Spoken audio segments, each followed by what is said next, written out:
Assalamualaikum Ibu. Waalaikumsalam. Gimana kabarnya Ibu? Eh, Sehat sih Mbak, tapi saya sebenarnya agak malu. Belakangan ini saya sering merasa sedih, sering merasa nggak berguna. Kenapa tuh Ibu merasa nggak berguna? Dulu waktu masih kuat ya, saya bisa bantu anak-anak. Sekarang saya nggak bisa kerja, nggak bisa bantuin apa-apa. Saya jadi merasa ngerepotin. Jadi perubahan kemampuan fisik Ibu membuat Ibu tuh merasa kehilangan nilai diri gitu ya? Iya, saya merasa kurang perannya sebagai orang tua. Baik, mari kita lihat apa yang terjadi sama Ibu. Jadi Ibu tuh tidak lagi punya kemampuan kerja seperti dulu. Nah, Ibu berpikir saya tuh nggak berharga dan hanya mau membebani. Nah, Ibu merasa sedih, gelisah, dan nggak percaya diri. Nah, apakah ini menggambarkan keadaan Ibu? Iya, rasanya kayak gitu. Baik, sekarang kita fokus pada bagian B, yaitu keyakinan Ibu. Tadi Ibu bilang, kalau saya tidak bisa memberi materi, saya tidak berharga. Apakah menurut Ibu keyakinan itu selalu benar? Kalau dipikir-pikir, tidak selalu. Lalu kalau begitu, apakah logis menilai diri seseorang semata-mata dari kemampuan fisik atau materi? Tidak sih, banyak orang tua yang tidak bekerja lagi tapi tetap dihormati. Betul, jadi apakah masuk akal jika Ibu tuh menilai diri sendiri berbeda dari orang lain? Mungkin saya terlalu keras pada diri sendiri. Sekarang mari kita buat keyakinan yang lebih logis. Ibu punya pengalaman hidup, doa, nasihat, kasih sayang, hal yang tidak tergantikan. Nah, menurut Ibu, apakah itu termasuk kontribusi bagi keluarga? Iya, tentu. Anak-anak sering bilang mereka masih butuh doa dan kehadiran saya. Jadi keyakinan baru yang lebih sehat bisa seperti ini. Walaupun saya tidak lagi membantu secara materi, saya tuh tetap memiliki nilai sebagai ibu dan masih berperan dalam bentuk klien. Apa yang Ibu rasakan dengan keyakinan ini? Rasanya lebih ringan sih, kayak beban di dada itu berkurang. Bagus Bu. Nah, emosi negatif Ibu muncul karena pikiran lama yang tidak rasional. Nah, dengan pikiran yang baru, Ibu itu bisa merasa lebih tenang.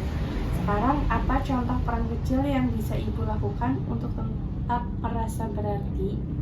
Mungkin mendampingi cucu-cucu saya belajar atau membantu ngawasin rumah saat anak-anak pergi kerja. Nah, itu peran penting ya Bu. Kehadiran Ibu tuh memberi rasa aman bagi keluarga.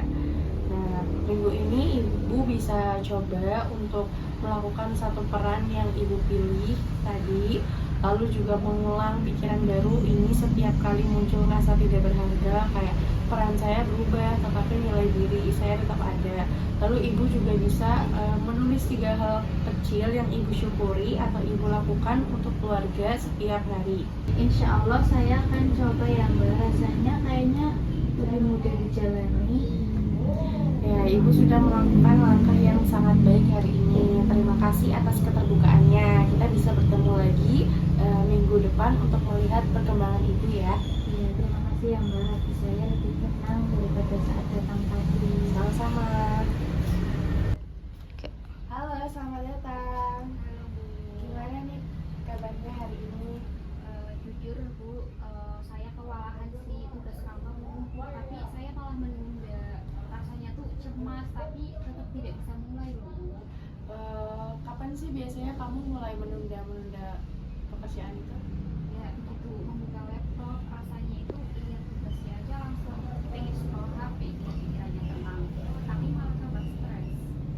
Jadi kamu menghindar ketika merasa tertekan? Ya itu Bu. Nah, kita coba lihat pola perilakumu.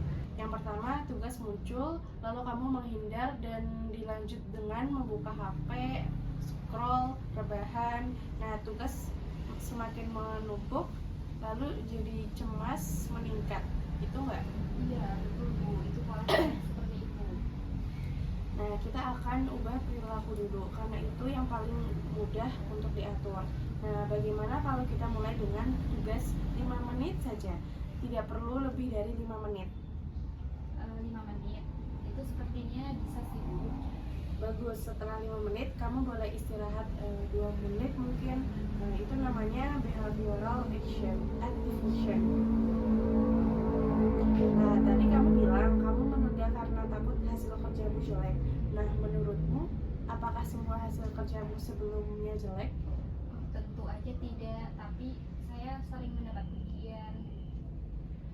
Berarti pikiran pasti jelek itu tidak rasional. Nah, sebutkan pikiran alternatif yang lebih realistis. Mungkin ini ya Bu, kayak kita mulai sedikit dulu, nanti bisa diperbaiki. Nah, sangat bagus, itu pikiran yang sehat dan membantu. Lalu minggu ini coba lakukan kerja 5 menit, lalu istirahat 2 menit, ulang 4 kali. Catat perasaanmu sebelum dan sesudah setiap sesi. Lalu juga ucapkan pikiran baru tiap kali mau menunda. Saya mulai sedikit saja, nanti bisa diperbaiki lagi. Baik Bu, itu terasa jelas sih dan tidak menekan saya. Kamu sudah sangat terbuka dan berani menghadapi kebiasaanmu. Itu langkah besar banget. Nah, ingat, perubahan kecil tetapi konsisten jauh lebih efektif daripada memaksa diri secara ekstrim. Iya Bu, saya jadi merasa lebih optimis sih. Baik, kita sudahi sesi hari ini. Jadi minggu depan kita evaluasi apakah strategi ini berhasil. Nah, sebelumnya terima kasih ya sudah berusaha terbuka hari ini. Iya Bu, terima kasih ya Bu, rasanya jadi saya punya pegangan baru. Sama-sama.